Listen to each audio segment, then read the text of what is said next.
इसी टॉपिक के अंदर हम एक्सेलरेशन ड्यू टू ग्रेविटी के अंदर देखते हैं कि इस पे दो केस और देखेंगे हम।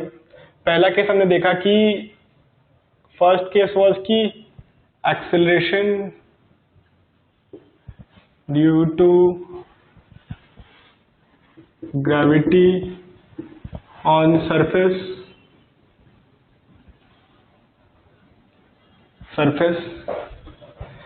सेकेंड में देखेंगे acceleration due to gravity eight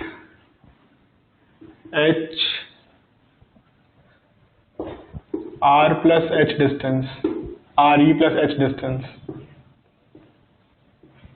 where r is the radius of earth। जैसे ये अर्थ है तो ये re हो गया और जो ये हो गया re plus h हाइट पे from the surface of the earth.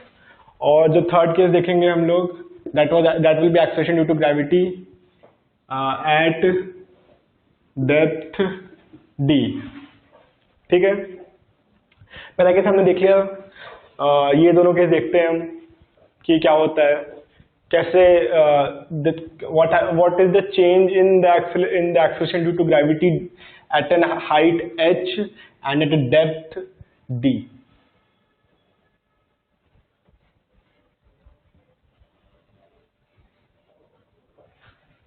ठीक है, देखते हैं सेकंड केस देखते हैं।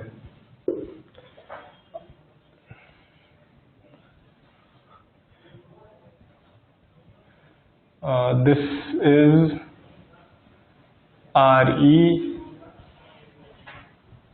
और यहां से h हाइट पे, थोड़ा बड़ा लिख लेते हैं यार, RE और यहां से h हाइट पे कोई मास m है, अर्थ का मास me है, मास ऑफ अर्थ। तो क्या होगा देखते हैं।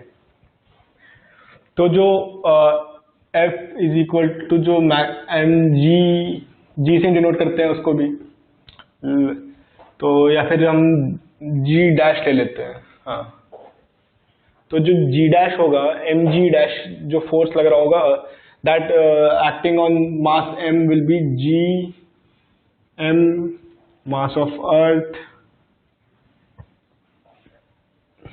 upon radius of earth plus height का होल स्क्वायर। ठीक है, m से m कट गया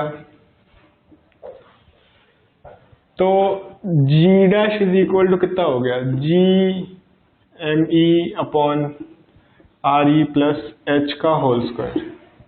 ठीक है, हमने पिछले केस में देखा था कि on the surface of earth क्या होता था formula, F is equal to mg is equal to g m1 me upon RE का whole square is equal to m से m कटा तो g इज इक्वल टू था capital G me upon RE का whole square, ये था।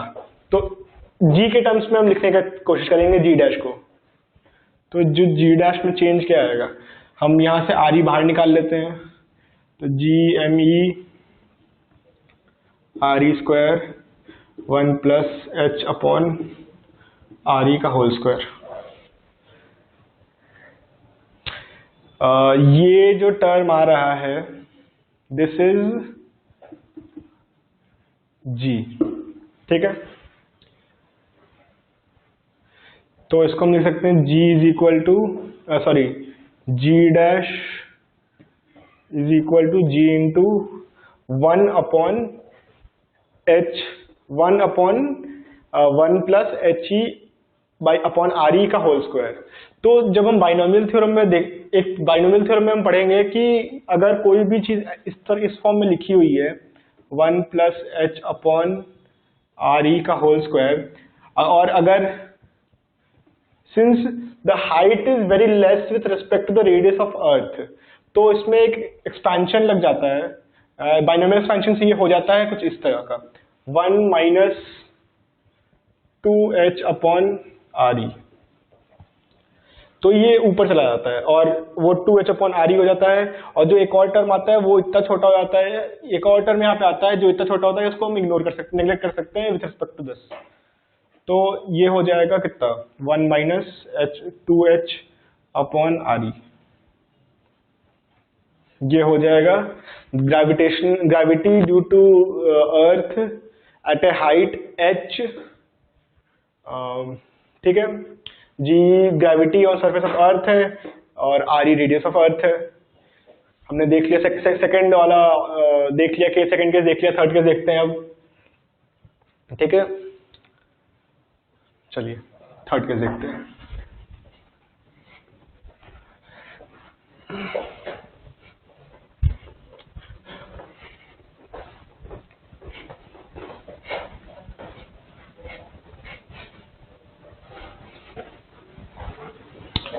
तो जो थर्ड केस है, थर्ड केस क्या था?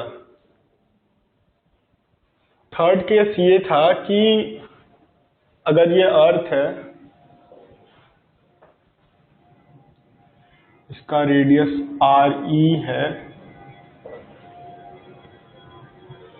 तो at a depth D, this is depth D, तो जो डेप्थ डी पे क्या होगा इसका ग्रेविटी, या इस पॉइंट पे अगर कोई मास m रखा हुआ है तो क्या होगा, इस पे ग्रेविटी का फोर्स क्या लग रहा होगा। तो हम देखते हैं, अगर अर्थ के अंदर चला गया तो ये जो बाहर वाला जो है स्फीयर का पार्ट, अर्थ का पार्ट, उसके वजह से अंदर वाले पे कोई फोर्स नहीं लग रहा होगा। कि हमने पढ़ा था, हमने इसी टॉपिक में पढ़ा था कि अगर कोई, नहीं हमने यूनिवर्सल ऑफ ग्रेविटेशन में पढ़ा था कि कोई हॉलो स्फीयर है, उसके अंदर कोई भी ऑब्जेक्ट है, तो उसके वजह से उस पर कोई फोर्स नहीं लग रहा होगा। तो इसके बाहर वाले इसके बाहर वाले जो लेयर्स हैं उनकी वजह से इस पे कोई फोर्स नहीं लग रहा होगा, ठीक है। हम देखते हैं, तो इसके अंदर में जो अर्थ का जो पार्ट बचा है, हम अर्थ को एक यूनिफॉर्म सॉलिड स्फीयर अज्यूम करते हैं। तो हम निकालते हैं F इज इक्वल टू, यहाँ पे mg dash is equal to g into mass of earth upon the total volume,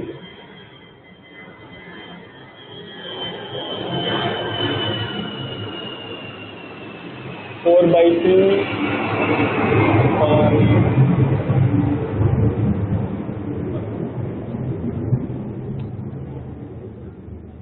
ठीक है, 4/3 पाई आर ई क्यूब। ये हो जाएगा, दिस इज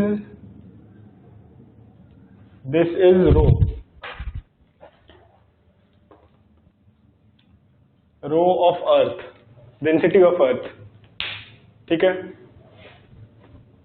हम डेंसिटी ऑफ अर्थ लिखते हैं सीधा,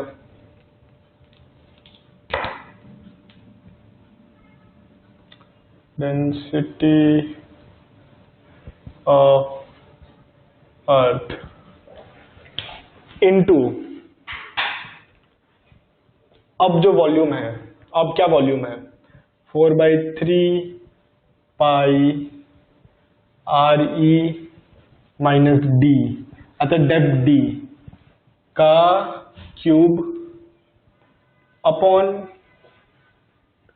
जो डिस्टेंस है आर ई माइनस डी का होल स्क्वायर, ठीक है। वो टर्म आ गया, सिंप्लीफाई करते हैं, ये कट गया, क्यूब कट गया, 4/3 पाई 4/3 पाई से कट गया, तो जो mg डैश आ गया, that comes to be gme into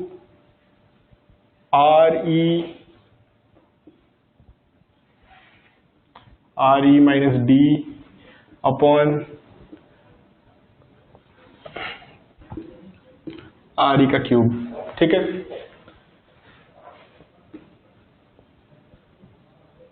यहां पे एक टर्म और आएगी m, छोटा m एस कर दिया हमने।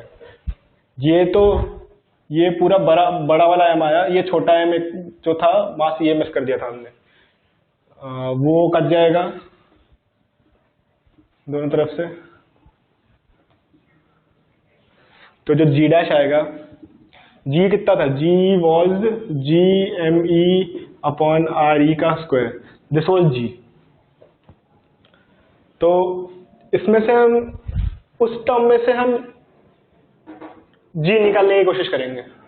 कैसे आएगा, जी सीधा दिख रहा है, G M E upon R square, तो आ गया this is G into R E minus D upon R E is equal to G into 1 upon D R E, G dash is equal to.